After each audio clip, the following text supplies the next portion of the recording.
따뜻한 감성, 차가운 이성, 정확한 분석이 함께합니다.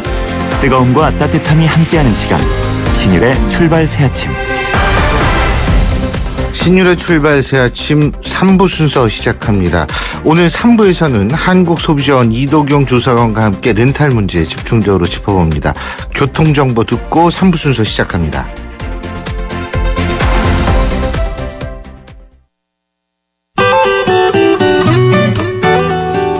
출발 새아침 교통정보입니다. 곳곳에 출근길 정체 이어지고 있는데요. 우선 외곽에서 도심 쪽으로 이동하는 길 교통량 꾸준히 늘고 있습니다.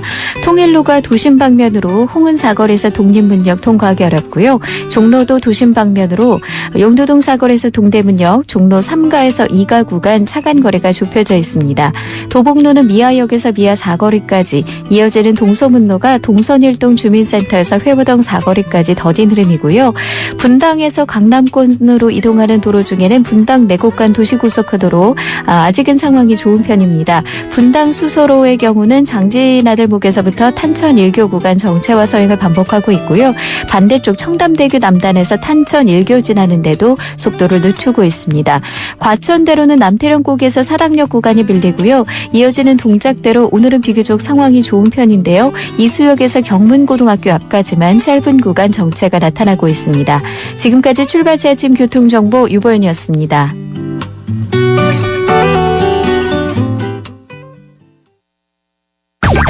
경제 컬럼니스트 정철진의 경제시선. 경제 뉴스 정리해 보겠습니다. 오늘도 TV조선의 정운섭 기자 연결합니다. 정 기자. 예, 안녕하십니까. 안녕하세요. 요새 말이에요. 쌀 시장 개방 문제로 굉장히 이제 뜨거운데, 쌀의 관세를 미겨서 개방하느냐, 아니면 개방을 미루고 쌀 의무 수입량을 계속 늘리느냐, 이게 논쟁이죠. 그렇죠? 근데 예, 맞습니다. 이게 어쨌든 정부는 개방하는 쪽으로 가닥을 잡고 있는 거는 확실한 것 같은데, 정확한 입장은 언제쯤 나오는 건가요? 네, 정부는 25일 대외경제 장관회의를 소집해 최종 입장을 밝힐 계획인데요. 쌀 시장 개방 논쟁의 핵심을 먼저 살펴보면, 핵심은 결국 우리 쌀 시장을 보호하면서 동시에 금전적인 손실을 어떻게 하면 최소화할 것인가에 대한 고민입니다. 정부는 개방을 하고 쌀을 수입해서 입게 될 시장 타격과 쌀 의무 수입량이 늘어나서 얻게 될 금전적인 손실 크기를 두고 조심스럽게 주판화를 챙겨왔는데요. 예. 이 개방 여부에 대해 드디어 정부가 공식 입장을 발표하겠다는 겁니다. 예, 그렇군요. 그러면 우리 쌀 시장 개방을 두고서 주변국들도 좀 민감한 반응을 보이고 있는 것 같은데, 이거는 왜 그런 거죠? 1994년 열렸던 우루과이 라운드 협상을 통해서 전 세계 WTO 회원국들 대부분 차별 없이 쌀 시장을 개방하기로 합의를 한 바가 있습니다. 예. 네, 전 세계에서 아직도 쌀 시장을 개방하지 않은 나라는 우리나라와 필리핀 딱 두 나라뿐입니다. 우리나라 이 두 나라 모두 쌀을 주식으로 삼는 나라인 만큼 시장 개방에 무척 보수적일 수밖에 없는데요. 이런 일종의 핸디캡을 바라보는 주변국들의 시선이 곱지만은 않으니 개방을 하지 않는 대신 그에 상응하는 보상을 원하는 겁니다. 그 보상이 바로 쌀 의무 수입인데요. 우리나라는 주식으로 쌀을 먹는 식문화와 거기에 따른 쌀 시장의 높은 경제 비중, 이런 특수성을 고려해서 20년간 쌀 시장 개방을 미뤄온 대신에 그 기간 동안 중국과 미국 등으로부터 연간 일정량의 쌀을 의무적으로 수입해왔습니다. 지난해 우리나라가 의무적으로 수입한 쌀 물량은 40만 9천 톤으로 우리나라 전체 쌀 소비량의 9%에 달하는데요. 전문가들은 우리나라가 다시 한 번 더 쌀 시장을 개방을 연기할 경우에 이 의무 수입량을 2배 이상 늘리는 조건을 걸어야 할 것으로 내다보고 있습니다. 그렇군요. 이런 분위기 때문에 우리 정부가 사실상 시장 개방 쪽에서 무게를 두고 있는 것 같은데, 이제 농민들, 시민단체들 반발, 이게 만만치 않을 것 같은데요. 정부는 줄곧 시장 개방을 피하기 어려운 추세임을 언급해 왔는데요. 개방과 유예 두 가지 선택에 되는 금전적인 비용을 따져보아도 개방이 유리하다는 입장입니다. 예. 현재 쌀 의무 수입 물량이 40만 9천 톤은 축구장 100개 넓이의 창고를 채울 정도의 규모인데요. 예. 개방을 5년 유예할 때 드는 수입과 보관, 운송 비용은 2조 8천억 원에 달합니다. 예. 반면 개방할 때 드는 의무 수입에 관해서 드는 비용은 1조 7천억 원 정도라서 1조 원 정도나 더 비용 절감이 가능하다는 점도 이 개방에 설득력을 더하는 그런 요소 중에 하나입니다. 예. 그렇기 때문에 농민 대다수도 무작정 시장 개방을 막겠다는 입장은 아닙니다. 예. 하지만 협상도 하기 전부터 쌀 시장을 전면 개방을 선언하는 것 자체는 용납할 수 없다는 건데요. 시장 개방을 미루는 대신 지불해야 할 대가를 협상을 통해서 축소시키려는 노력과 시도가 필요한 것 아니냐, 이런 입장입니다. 예. 시장을 개방할 경우 정부가 부채 관세율에 대해서도 강한 의구심을 갖고 있습니다. 예. 현재 정부는 WTO 농업협정에 구성되어 있는 관세율 계산 방식에 따라서 관세율을 산출하고 있는데요. 일단 적정 관세율이 어느 정도인가를 놓고 의견이 분분합니다. 예. 전문가들 사이에서는 정부가 300에서 400%대의 관세율을 적용할 것으로 보는 시각이 많습니다. 하지만 일각에서는 500% 이상은 돼야 한다고 주장하는데요. 과거 정부가 실시했던 연구에 의하면 2004년에는 486%라는 결과도 있었고, 예. 또 올해 국회에 제출된 연구에서는 510%라는 수치가 나오기도 했다는 게 근거입니다. 예. 이 해외 사례를 살펴봐도 높은 관세율은 결국 무리가 아니라는 그런 입장도 있습니다. 예. 일본은 1999년 쌀 시장 개방 때 1066%의 관세를 매겼었고, 1066%. 예. 2003년 개방한 대만은 563%까지 적용했던 사례가 있습니다. 그렇군요. 근데 어쨌든 지금 WTO 때문에 우리가 직접적인 그 농민들에게 지원을 해주기는 힘든 상황 아니겠어요?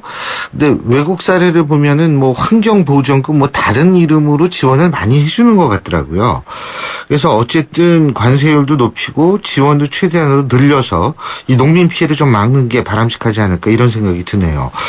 그리고 이 정부가 내수 경기 부양을 위해서 내년까지 31조 원을 푼다는 얘기가 나왔다 그러죠? 네. 예. 그게 이게 어떤 내용이에요? 네, 정부는 우선 올 하반기엔 재정과 또 국민주택기금에서 11조 원의 돈을 민간에 공급할 그럴 계획입니다. 예. 시중은행을 통해서는 정책 금융 지원을 확대하고 또 안전설비 투자펀드 등을 조성해서 서민과 중소기업에 대한 금융 지원을 내년까지 20조 원 더 추가할 계획입니다. 예. 이를 통해서 경제 성장률을 0.2%포인트 이상 끌어올리겠다는 그런 의지인데요. 최경환 경제팀의 최우선 과제는 우선 재정과 금융에서 돈을 풀어 성장률을 끌어올리는 겁니다. 31조 원의 돈을 풀어 경기를 살리는 정책이 나온 것도 이 때문이라고 볼 수가 있는데요. 또 기업이 번 돈을 가계로 원활하게 흘러가도록 만들어서 체감 경기를 개선하고 가계 소득을 늘려서 소비를 촉진시키겠다는 그런 보관을 갖고 있습니다. 예. 이를 위해서 우선 정부는 임금을 올려주는 기업에 대해 세제 혜택을 줄 방침인데요.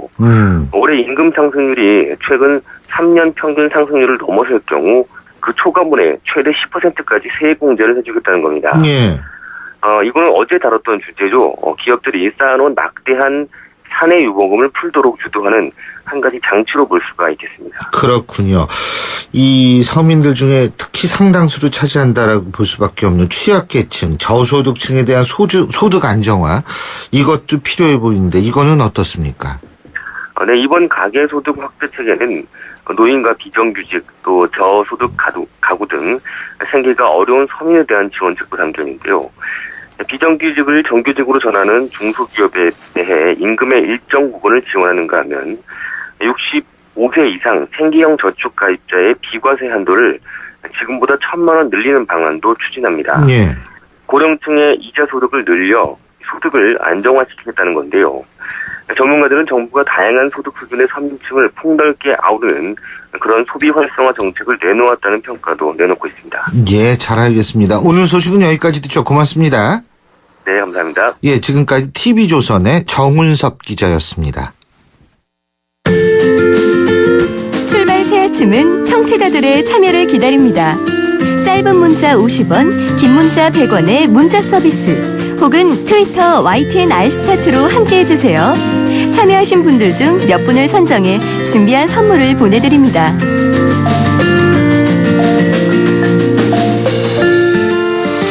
요새 보면 말이에요. 이 집안이나 사무실 여기에 가전제품 렌탈해서 쓰시는 분 많습니다. 저도 사실 마찬가지거든요. 정수기 렌탈해서 쓰고 있는데 요새는 이 비대, 안마의자 같이 종류가 점점점 확대되고 있는 것 같습니다. 근데요, 이 렌탈은 초기 비용 부담이 적어서 경기 불안 속에서 합리적인 소비의 대안으로 분명히 급성장하고 또 그렇게 보이는데 그러는 만큼 소비자의 불만도 늘어나고 피해도 잇따르고 있다고 합니다. 한국소비자원에 따르면 렌탈비가 일시불 구입 가전보다 최대 3배 이상 비싸다고 하는데요. 오늘 3부 작심 인터뷰에서는 렌탈 서비스의 문제점 그리고 피해에 대해서 보다 자세히 알아보겠습니다. 한국소비자원 이도경 조사관 전화 연결돼 있습니다. 이 조사관님 안녕하세요.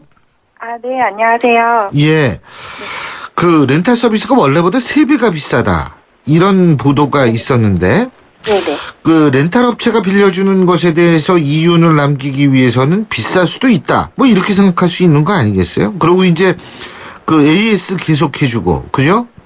그리고 네. 초기 구매 비용도 없고 그렇다면은 여러 가지 장점이 있는데 이게 어떤 게 문제인지부터 좀 말씀해 주시죠.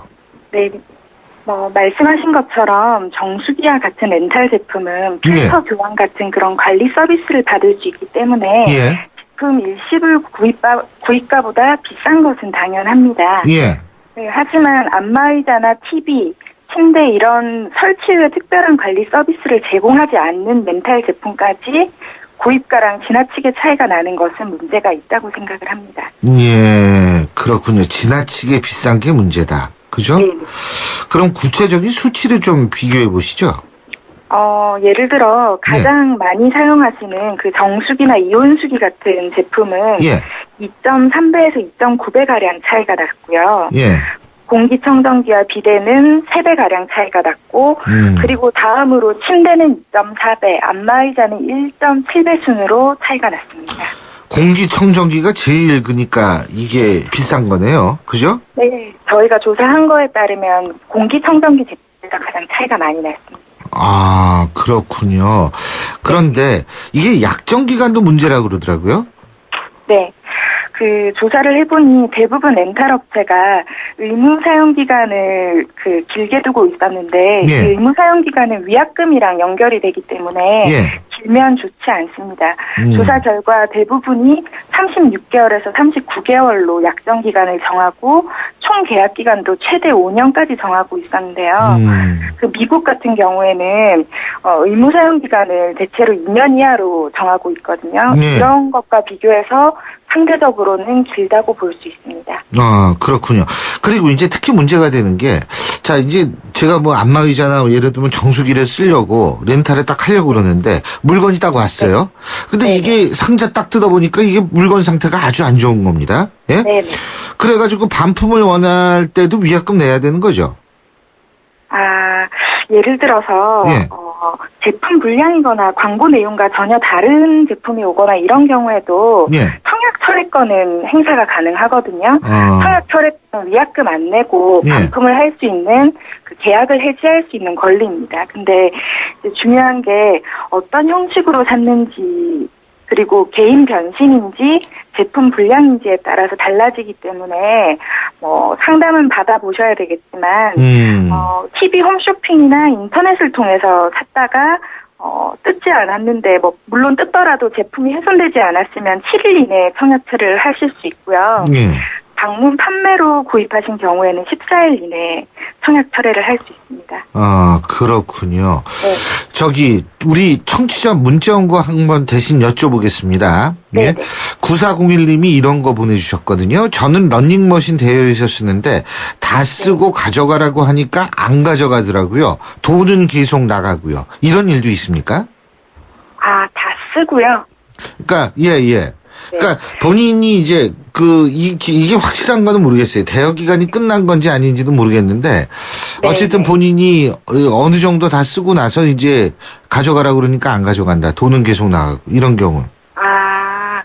그런 경우도 간혹 발생을 하는데요. 그런 경우에는 아마 그 계약할 때 계약서나 약관에 예. 사업자가 그 계약 기간, 총 계약 기간을 좀 더 길게 약정을 했다든지 아마 계약 시 확인해야 될 중요 사항이 예. 제대로 소비자한테 전달되지 않아서 그런 경우가 발생하는 것 같습니다. 저희가 이번에 조사한 건 그 대여를 하다가 일정 기간이 지나면 소유권이 이전되는 제품들에 대해서 조사를 했거든요. 네, 그 일정 그냥- 기간이 아까 얘기한 5년이라는 의무 약정 기간이 지나면 자익게 되는 거죠? 네네, 의무 약정 기간이랑 총 그 계약 기간은 다르고요. 예. 이제 총 계약 기간이 조금 더 길다고 볼 수 있습니다. 그렇군요. 네. 그리고 근데 이런 문제점이 있음에도 불구하고 지금 계속 시장이 늘어나고 있다고 그러더라고요. 렌탈 시장이. 그죠? 네. 어느 정도의 성장세가 나타나고 있습니까? 일단 저희가 조사해보니 그 한국 렌탈 협회라는 곳에서 이제 그 자료를 받아왔는데요. 예. 그 시장 규모가 2014년경에는 1조 원에 그쳤는데 2013년에는 약 10조 2천억 원으로 네, 시장이 성장을 했고 그 각 업체별로는 매년 15에서 30% 정도 매출 성장세를 기록하고 있다고 합니다. 예.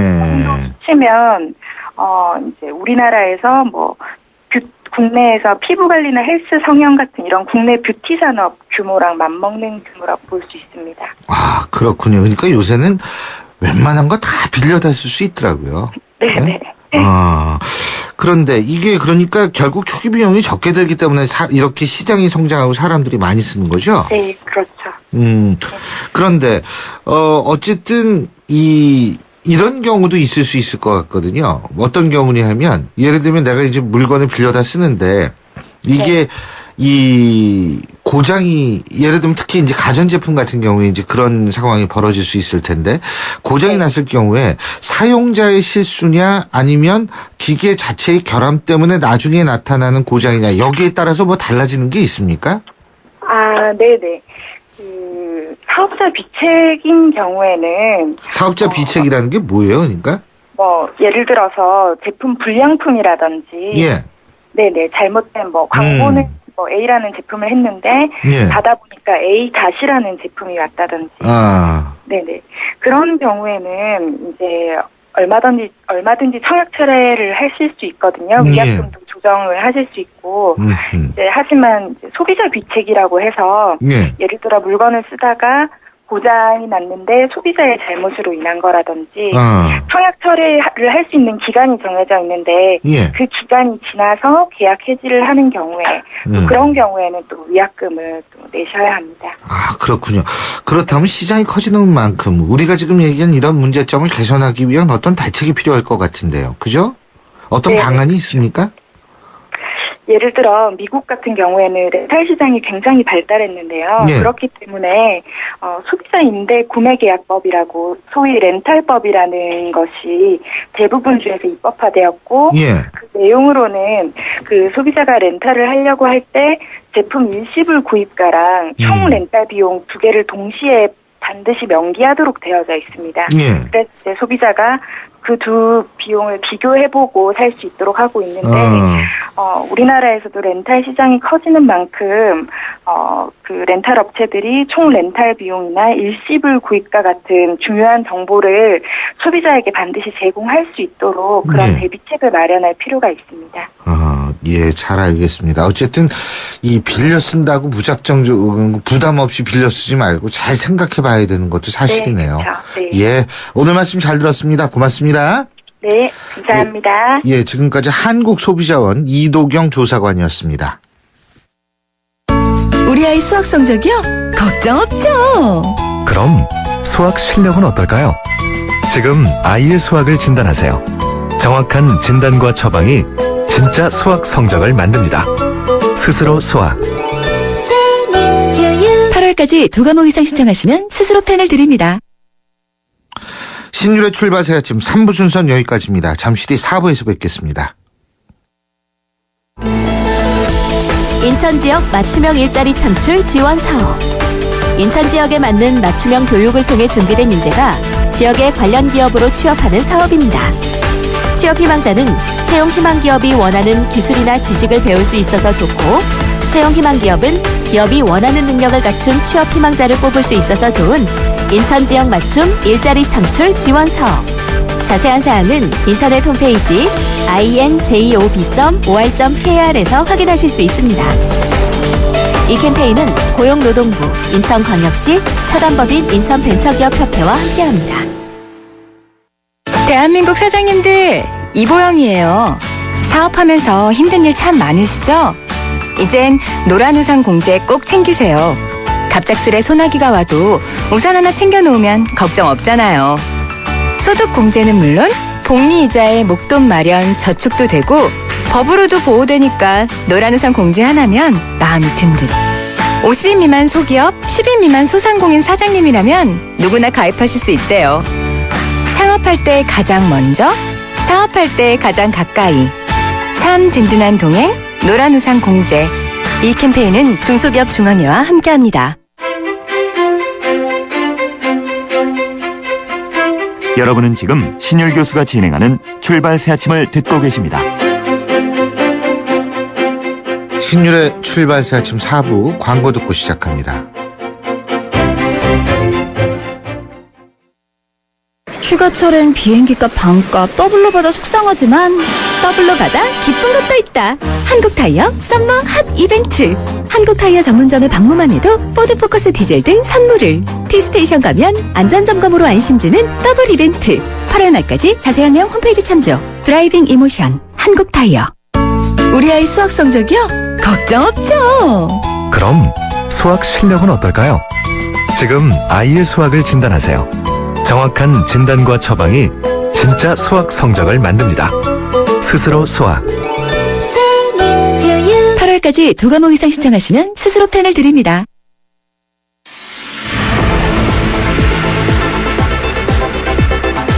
빅데이터로 뉴스를 읽는다. 빅데이터인 뉴스. 예, 빅데이터인 뉴스 순서입니다. 오늘도 스토리닷의 유승찬 대표 나와 계십니다. 안녕하세요. 네, 안녕하세요. 예. 자, 이번 주에는 여러 가지 이슈가 있었어요. 일단 지나간 거는 새누리당 당대표 경선이 있고요. 네. 그리고 인사청문회법에서 논란이 됐던 인물들에 대한 임명 여부가 교육부 장관 빼놓고는 아직 모르고 있고, 세월호 특별법을 둘러싼 유가족들의 농선, 그리고 어제는 행진까지 하지 않았습니까? 네, 그렇죠. 예. 그리고 이제 앞으로의 이슈는 730 재보선인데 어떤 게 가장 많이 언급됐습니까? 정말 많은 이슈들이 쏟아져 나왔는데요. 예. 거기다가 뭐 북한의 무력 시위도 있었고, 그리고 또 뭐 김영식 그 서울시 의회 의원 청부살인 사건도 있지 않습니까? 그렇죠. 예. 정신이 좀 없는데요. 예. 이번 주 그 SNS에서 가장 많이 이슈가 된 사건은 그 세월호 특별법 관련 사건입니다. 7월 8일부터 15일까지 약 30만 건이 넘는 언급량을 보였는데요. 예. 이 국민들의 가슴에는 아직 그 진상규명의 첫 단추조차 제대로 끼우지 못한 그 세월호 유가족들의 슬픔이 짙게 남아있는 것으로 보입니다. 그 얘기는 뒤집어서 얘기한다면 정치 관련 이슈는 묻힌다는 얘기거든요. 아직도. 네, 그죠? 그렇죠. 네. 예. 그렇다면 주로 어떤 내용들이 얘기가 되고 있습니까? 일단 뭐 전체 연관어를 보면 유가족이 14만 건으로 가장 많은데요. 그러니까 유가족에 대한 얘기들이 이제 가장 많이 나오고 있다는 얘기고요. 그 뒤를 참사, 국회, 국민, 대통령 등이 잇고 있습니다. 그리고 세월호 특별법을 둘러싼 그 여야안이 그 유가족들의 안과 좀 많은 차이가 있지 않습니까? 예. 그래서 국회에서 이게 이 뚜렷한 진전을 이루지 못하면서 그 급기야 유가족들이 뭐 단식 농성을 하는 사태까지 이르게 됐는데요. 예. 이게 참 안타까운 일인데 국민들이 이 과정에서 어떤 박근혜 대통령의 역할, 지금 결단을 중요하게 생각하고 있는 것으로 나타나고 있고요. 단체 연관어에서도 국회에 이어 청와대가 2위에 올랐거든요. 예. 이 역시 청와대가 컨트롤 타워가 아니라는 주장을 다시 제기한 어떤 김기춘 비서실장과도 연관이 있는 것으로 보입니다. 그렇군요. 그리고 또 한 가지는 그 세월호 참사하고 AI 비교한 대목, 이 부분도 비판이 많더라고요. 네, 다시 이제 뭐 이른바 막말이 또 등장을 했는데요. 예. 그 세월호 특별법 관련 인물 연관으로 보면 1위부터 박근혜 대통령, 조원진 의원, 김기춘 비서실장, 그다음에 심재철 그 특별위원장이죠. 예. 예. 그리고 유병원 씨 등이 올라 있는데요. 특히 이제 조원진, 심재철 두 새누리당 의원은 그 세월호 특별법과 관련해 비판의 중심에 있다고 볼 수 있겠습니다. 예. 그 유가족들이 제기하는 세 가지는 아주 분명한데요. 그러니까 예. 유가족들이 요구하고 있는 사항이 진상규명과 책임자 처벌 그리고 안전한 대한민국을 위한 어떤 대안 뭐 이 세 가지를 요구하고 있는데 안전한 대한민국이라는 건 재발 방지. 그렇죠. 네, 그런 얘기죠. 예. 이 가운데 진상규명과 책임자 처벌은 그 이런 대형 재난 사건에서 국가가 책임지고 해야 할 어떤 당연한 그 의무 아니겠습니까? 예. 예. 외국 같은 경우는 최소 1년에서 3년까지 조사를 하고 보고서를 내는 것이 일반적인데요. 예.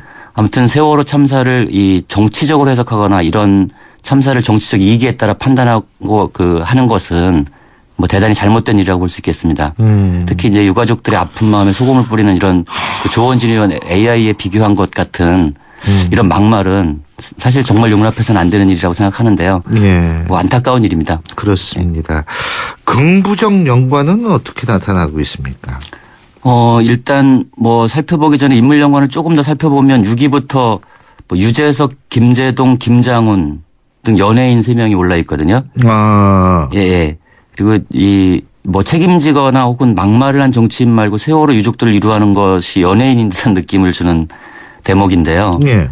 그 희생자 학생 가운데 한 명이 유재석 씨 왕팬이어서 서명을 받아서 영정 옆에 놓자 뭐 이런 얘기들도 좀 있고요. 특히 이제 무한도전 멤버들과 함께 유재석 씨가 그 임시분향소를 찾아 깊은 애도를 표명한 것이 이제 화제가 많이 됐고요. 예. 그리고 김재동 씨는 서명운동과 관련해 노란 단골집 운동을 제안을 했어요. 자기 집 주변 단골집에 서명용지를 갖다 놓자 뭐 이런 취지의 얘기고요. 김장훈 씨도 서명운동과 이제 관련해서 예. 많이 언급이 됐습니다. 제가 이 김장훈 씨 덕분에 서명했잖아요. 아, 그랬었어요? 예. 네. 어디 강남역에서 김장훈 하셨어요? 씨가 장난이 아니에요. 예. 아유. 그리고 긍부정 연관어로는 역시 참사가 압도적이고요. 예. 그 뒤를 이제 안전에 대한 요구들이 나오고 있고요. 예. 특이한 것은 보상인데요. 예. 보상이 3위에 올라 있어요. 긍부정 연관어. 예. 이 언어에는 어떤 정치적 의미가 좀 담겨 있는 것 같습니다. 아. 그러니까 유가족들이 그 피해 보상을 받는 것은 당연한 일이겠지만 이런 보상 프레임이 앞서는 것은 자칫 이제 선행되어야 할 어떤 진상규명 문제를 그 왜곡할 가능성도 있기 때문인데요. 예.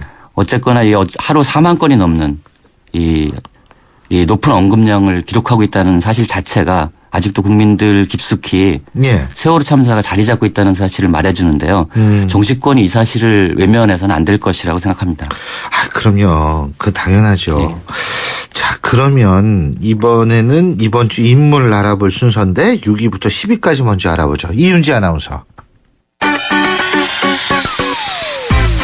이번 주 출발새 아침에서 뽑은 뉴스피플 10위부터 6위입니다. 10위는 새로운 인물 등장입니다. 인사청문회 위증 이후 임명 여부가 관심을 받고 있는 정성근 문화체육부 장관 후보자입니다. 9위는 김한길 새정치민주연합 대표, 8위는 그제 새누리당 당대표로 선출된 김무성 신임 대표, 7위는 4대강 논란으로 이번 주도 뉴스피플에 오른 이명박 전 대통령, 6위는 어제 결국 청와대에서 지명 철회를 했습니다. 김명수 교육부 장관 전 후보자였습니다. 예. 이 김명수 정성근, 김명수 전 후보자하고 정성근 후보자 뭐 이렇게 내각 후보들이 많이 언급이 됐네요. 예? 네, 그렇습니다. 예. 그리고 김무성 의원이 이제 새누리당 신임 당대표로 선출이 됐으니까. 네네. 올라갔는데 생각보다는 이게 순위가 좀 그렇게 높지가 않네요. 그러게요. 여당 당대표로 선출됐고 또 압도적으로. 글쎄 말이에요. 선출됐고 뭐 또 이제 막판까지 사실 결과를 단언하는 사람은 많지 않았습니까? 특히 박근혜 대통령이 현장에 방문하면서 좀 분위기 많이 달라질 거라고 네, 현장에서 역전될 수도 있다 뭐 이런 얘기들도 나오고 그랬었는데 그 생각보다는 그 언급량이 이렇게 크게 많지는 않았습니다. 진짜 예. 그러네요. 예, 예. 그리고 뭐 어쨌거나 지금 방금 또 김명수 전 후보자라고 얘기했는데 네. 우리가 후보자였다가 전 후보자가 되는 경우가 너무 많아서 근데 이게 전 후보자가 발음이 굉장히 어려워요. 어렵고 예. 그냥 문상극 예, 전 후보자일 때도 예. 그랬는데 그래서 저도 이게 어제 일이었죠. 네. 제가 이거 그 데이터를 분석할 때까지만 해도 후보자였거든요. 아. 근데 이제 아침에 와 보니까 전 후보자가 돼 있어서 아무튼 그 김무성 대표가 어쨌든 여론조사는 물론 당원, 대의원, 뭐 지역, 현장 투표 전 분야에서 완승을 했어요. 예. 심지어 대구에서도 이겼다고 그러더라고요. 그 부분은 있잖아요. 이제 우리 청취자 여러분의 이해를 돕기 위해서 이 새누리당 전당대회는 한 사람이 투표를 할 때 1인 2표제예요. 네네. 그러니까 한 사람이 두 사람을 선택하게 돼 있는데 대구 지역 같은 경우에는 유권자가 많거든요. 네, 그렇죠. 그래서 제가 볼 때에는 서청원 대표하고 김무성 대표 이 두 사람을 찍은 대구 경북 유권자들이 많았던 것 같아요. 당원들이. 네. 그건 원래 서청원 대표 홍문종 의원, 서청원 전 대표, 홍문종 의원 이렇게 둘이 찍으면 김무성 신임 대표가 굉장히 어려운 처지에 있을 수도 있었는데 네, 그렇죠. 대구 지역에서 서청원, 김무성 요 조합을 선택을 했기 때문에 홍문종 의원은 탈락을 했고 반면에 이제 PK 지역 같은 경우엔 김무성, 김태호 요 조합을 그렇죠. 대부분 다 선택을 했다. 이거는 사실은 어느 정도 보면은 나오거든요. 네. 예. 그래서 특히 뭐 여기 순위 안에는 들어와 있지 않지만 홍문정 의원이 최고위원회에서 탈락한 글쎄요. 것도 많이 언급이 됐습니다. 굉장한 사건이거든요. 사실은 당 사무총장을 지내셨던 분인데. 근데 뭐 어쨌든 김무성 대표 당선으로 박근혜 정부하고 이른바 수평적 관계 이게 무슨 관계인지 좀 두고 봐야 되겠습니다만 이런 얘기들이 많이 나오는데 SNS상에서는 어떤 얘기가 오고 갔습니까? 뭐 SNS에서도 이제 그런 당청 관계의 변화 뭐 여기에 대해서 이제 많이 관심을 좀 보이고 있는데 그래서 당연히 김무성 키워드 인물 연관화 상에 박근혜 대통령이 포진하고 있고요. 기자회견에서 뭐 대통령께 할 말을 하겠다 뭐 이렇게 선언을 하지 않았습니까? 그래서 이런 얘기들이 이제 많이 회자가 되고 있고 특히 또 김기춘 비서실장과의 어떤 미묘한 긴장 관계 뭐 이런 것이 형성될 것이다. 그리고 또 그런 얘기들도 나오는데 김무성 대표가 당대표가 됐으니까 김기춘 비서실장은 또 계속 자리를 지킬 수 있는 명분이 생긴 거 아니냐 뭐 이런 얘기들도 지금 나오고 있고요. 그래서 긍부정 연관어로는 야권 지지자들이 야권 지지자들이 굉장히 침묵했어요. 그러니까 비박계가 되니까 이제 뭐 그렇죠. 그러니까 야당도 사실은 뭐 환영 논평을 내고 있으니까 야권 지지자들이 별다른 큰 반응을 보이지 않는 가운데 김무성 대표 지지자들이 주로 발언을 많이 했는데요. 그래서 긍정어 분포가 48%로 정치인층은 굉장히 이례적으로 높았어요. 최근 일주일 동안. 그리고 긍부정 연관어에 뭐 소중한, 성공, 필요하다, 압도적 뭐 이런 이제 단어들이 포진을 했고요. 물론 여기에 위기, 우려 이런 단어들도 있었어요. 그러니까 이거는 박근혜 대통령과의 어떤 갈등이 생기지 않을까 뭐 이런 우려를 하는 사람들도 있었다 이렇게 볼 수 있고요. 특히 이제 여권의 뭐 유력 대권 후보로 거론되고 있지 않습니까? 당대표가 되면서. 그래서 지금 이 인사파동으로 인해서 어떤 지지율이 하락하고 있는 박근혜 대통령과 이 새누리당과의 어떤 관계가 어떻게 형성될지 여기에 대해서 사람들이 관심을 좀 많이 기울이고 있는 것 같습니다. 그렇군요. 근데 정치인들이 긍정 연관한 게 많은 게 이례적인 거군요. 그렇죠. 정치인들은 항상 좀 네거티브 이슈에 노출되어 있기 때문에요. 맞아요. 부정어가 많이 분포합니다. 그게 정치의 또 다른 기능 중에 하나가 바로 그런 욕먹는 기능도 포함이 돼 있어요. 그렇죠. 사실은. 그래서 카타르시스를 주기도 하고. 카타르시스를 준다는 거죠. 뭐 외국도요. 그러니까 정치인 희화하는 코미디 프로가 많잖아요. 그렇죠. 만평도 그렇고요. 만평도 그렇고 인형극도 그렇고. 그러니까 뭐 그거에 당연하죠. 자, 그럼 1위부터 5위까지 알아보죠. 이윤지 아나운서. 출발새 아침에서 뽑은 뉴스피플 5위, 4위는 새로운 인물입니다. 나란히 동작 의뢰에 출마한 분들인데요. 5위는 정의당 후보 노회찬, 4위는 새누리당 후보 나경원 후보입니다. 3위는 누구일까요? 청취자 여러분께서 한번 맞춰보시고요. 2위는 안철수 새정치민주연합 공동대표, 1위는 이번 주도 박근혜 대통령입니다.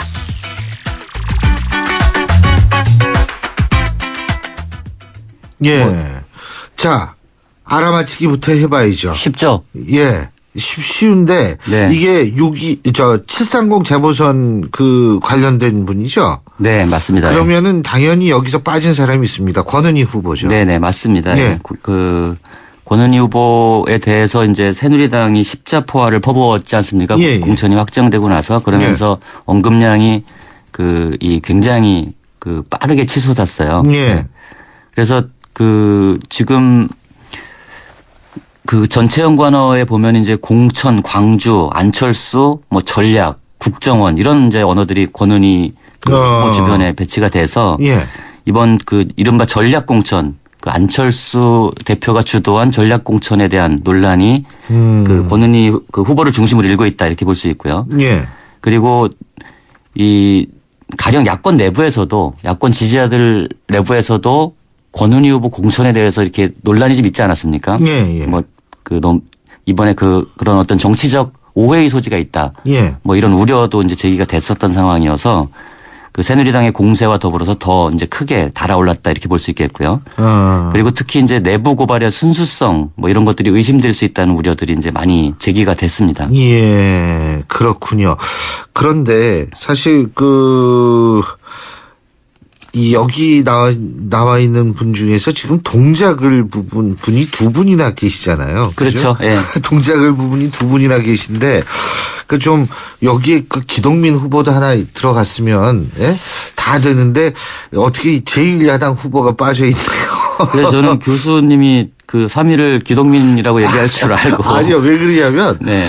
사실은 하여간 좀 권은희 후보가 지금 훨씬 화제의 중심이 있어서 네. 그런데 그 인물 연관어에 말이에요. 네네. 윤상현 사무총장도 올랐을 것 같은데 어떻습니까? 그렇죠. 예. 권은희에 대한 그 저격수 역할을 예, 했는데요. 그렇죠. 예. 그래서 이 인물 연관어는 역시 1위는 안철수고요. 2위는 천정배 당연하죠. 거기 광주 네, 지역의 무소속으로 나가려다 배제가 됐으니까. 네. 그리고 3위가 김한길. 예. 그 안철수 대표랑 김한길 대표는 같이 다닙니다. 네. 예. 네. 원래 실제로도 같이 다니니까. 아, 네네. 예. 그리고 4위가 김용판. 예. 네. 그리고 5위가 이제 윤상현이 이제 인물 연관에 올랐는데요. 예. 그 윤상현 사무총장이 그랬죠. 야당 내에서도 이 호남 민심을 짓밟은 것이라는 평가가 나왔지만 호남을 넘어 대한민국 민심을 짓밟았다고 해도 과언이 아니다. 뭐 이런 좀 과격한 발언을 했는데요. 예. 그리고 새누리당은 또 위증 교사 혐의, 뭐 석사 논문 등 5개 논문 표절 혐의 등을 제기하면서 예. 이 권은희 후보에 대한 공세를 이어갔는데요. 가령 새정치연합은 여기에 대해서 광주에서 최고위원회 회의를 하는 등 분위기 반전을 위한 행보를 하고 있죠. 그래서 사실은 아까 교수님께서 말씀하셨지만 동작을 중심으로 지금 이 재보선 선거에 그 화제가 이어지고 있는데 그렇죠. 권은희 후보는 광산을 해서 그 다른 그러니까 인물로서 이제 화제가 되고 있다. 그렇죠. 그래서 가령 뭐 이번에 근데 광산을하고 네. 동작을하고 또 연관이 돼요. 그렇죠. 홍천파동에 스토리가 그렇죠. 연결이 되니까요. 그래서 기동민 후보는 이제 13위에 올랐거든요. 10위 안에는 빠졌지만. 예. 지금 대체적인 여론 추이는 어떻습니까? 지금 권은희 후보에 대한 긍부정어 분포는 이거는 사실 이 언어들이 좀 굉장히 좀 이게 복잡하게 얽혀 있어서 예. 긍정어 부정어를 나누기가 쉽지 않은데 일단 그 언어 자체로 그렇죠. 보면 애매한 얘기가 나올 수도 있죠. 언어 자체의 분포로 보면 긍정 분포가 31%, 부정이 55%로 부정어 분포가 좀 많은 편입니다. 네. 근데 이제 긍부정 연관은 압도적 1위가 희망이에요. 예. 근데 희망이라는 단어, 그러니까 가령 야권 지지자들은 그래도 새로운 인물에 대한 어떤 희망에 대한 언급을 많이 하고 있는데 예. 2위가 정치적입니다. 그래서 정치적이다라는 건 좀 부정적으로 들리지 않습니까? 예. 네. 그래서 새로운 희망을 느끼는 사람이 있는가 하면 정치적 행보를 비판하는 사람도 만만치 않다. 뭐 일단 이렇게 정리를 할 수가 있을 것 같고요. 그리고 이제 부정선거가 3위에 올랐고 좋다가 4위. 그다음에 뭐 이 보상 표절 비난 등 이 새누리당에서 제기하고 있는 이런 네거티브 이슈들도 긍부정 연관어 상위권에 분포하고 있습니다. 예, 그렇군요. 그러니까 결국은 이제 인물로는 권은희 후보가 지역으로는 동작을이 압도적이다 이렇게 볼 수가 있겠네요. 네, 그죠? 그렇습니다. 예. 예. 지금 어쨌든 동작을 선거는 이래저래 더 뜨거워질 가능성이 있다는 생각이 드는데 문제는 이제 여기에서 가장 우리가 눈여겨봐야 될 게 특히 동작을 그리고 수원 정에서 네네. 야권 연대가 이루어질 것인가 하는 부분 아니겠어요? 그 문제가 이제 그래서 계속 이제 이 노회찬 후보가 상위권에 오른 이유도 그렇고 예. 여기에 이제 천호선 후보가 같이 이제 수원장에 출마한 정의당 그렇죠. 후보죠. 예. 같이 언급되는 것도 그렇고 어쨌든 나경원 후보가 그 선전하고 있는 것을 지금 나타나고 있지 않습니까? 예. 전체적인 예. 분위기상. 그래서 최근에 뭐 트위터에서는 이 나경원 후보의 선거 로고송이라고 그러나요? 네. 선거 로고송이 뭐 그 홍경민 씨의 그 흔들린 우정, 그리고 김건모 씨의 잘못된 만남, 뭐 이런 걸로 흔들린 해서 우정은 기동민 한동준. 그렇죠. 예, 예, 예. 예. 그래서 공천 과정에서 야권의 공천 과정을 누구나 알 수 있지 않습니까? 이러면 그렇죠. 뭐 그런 예. 얘기들도 나오고 있고 그게 실제로 그렇게 될지는 잘 두 모르겠지만 사람의 그 흔들리는 우정. 내일부터 뭐 공식 선거 운동이니까 내일이 되면 예. 로고송이 어떤 게 나올지. 근데 이미 이제 그럴 수 있다는 얘기들이 이제 그 SNS는 얘기가 되고 있고요. 예. 단일화 문제는 사실 쉽지 않은 기류가 많은 것 같아요. 그러니까 쉽지 않다라는 예, 얘기가. 단일화에 대해서도 부정적인 여론이 좀 더 많은 편이고요. 그리고 실제로 그 단일화에 대한 피로감들은 이미 좀 광범위한 데다가 예. 그 이 야권발 공천 파동으로 인해서 야권 지지자들의 선거에 대한 관심이 급속도로 냉각돼 있습니다. 그래서 단일화에 대한 이 얘기도 생각보다는 그렇게 뜨겁지 않은 상황이다. 뭐 이렇게 볼 수 있겠습니다. 예. 그런데 사실 이 단일화 뭐 다 좋은데 요게 되려면 20일 전에 해야죠. 왜 그러냐면 20일 날 투표용지가 인쇄가 들어간다고 그러는데 투표용지 인쇄 전에 해야지 이게 안 그러면 사표가 또 많이 생기죠. 그렇죠. 예. 그리고 또 사전 투표가 있지 않습니까? 사전 투표. 사전 투표도 있죠. 네. 근데 어쨌든 투표용지 좀 인쇄 들어가기 전에 지난번에도 지방선거 때 사전 투표 시작된 이후에 사퇴한 후보가 있어서 논란이 된 적이 있거든요. 그렇죠. 예. 예. 이번에는 좀 그런 일들이 많이 없었으면 좋겠다는 생각이 들고. 야권연대 이것 좀 잠깐만 말씀드리면 그 야권연대 단일화에 대한 긍정어 분포는 16%에 불과합니다. 부정어 분포가 58%여서 예. 그래서 그 어렵다 뭐 이런 얘기들이 좀 나오고 있고 노회찬 후보가 새누리당은 오만하고 그 새정치연합은 무기력하다 이렇게 해서 양쪽을 비판하고 있지 않습니까? 그러니까 이런 얘기들이 좀 많이 먹힌다 이거죠. 예, 제기되고 있는데 아직 그 단일화를 하지 않으면 진다는 것이 이제 또 사람들의 생각이기 때문에 예. 앞으로 추이를 좀 지켜봐야 될 것 같습니다. 알겠습니다. 예. 오늘 말씀 여기까지 듣죠. 고맙습니다. 네, 감사합니다. 예, 지금까지 스토리닷의 유승찬 대표였습니다. 잘생겼다 우리 모두 잘생겼다 잘생긴데 무슨 이유 필요한가요 기죽지만 힘을 내봐 그대로도 잘생겼어 챙겨줘서 고마워요 잘생겼다 황대역 LGA SK텔레콤 미세먼지 많은 날엔 깨끗하게 쿠쿠 청정. 비 오는 날엔 산뜻하게 쿠쿠 제습. 공기청정기와 제습기가 만나 1년 내내 쿠쿠 하이브리드 365. 예, 오늘도 저희가 준비한 순서는 여기까지입니다.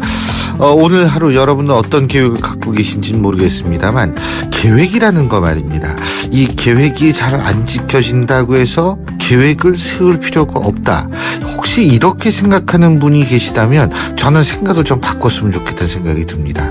계획이라는 것은 꼭 지켜져야 되면은 좋지만 안 지켜지더라도 계획을 세우지 않은 것보다는 훨씬 목표치 근처에 도달할 수 있다는 사실.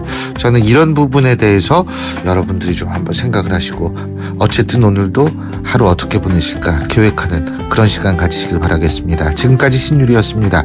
전 내일 오전 7시 10분에 다시 오겠습니다. 고맙습니다.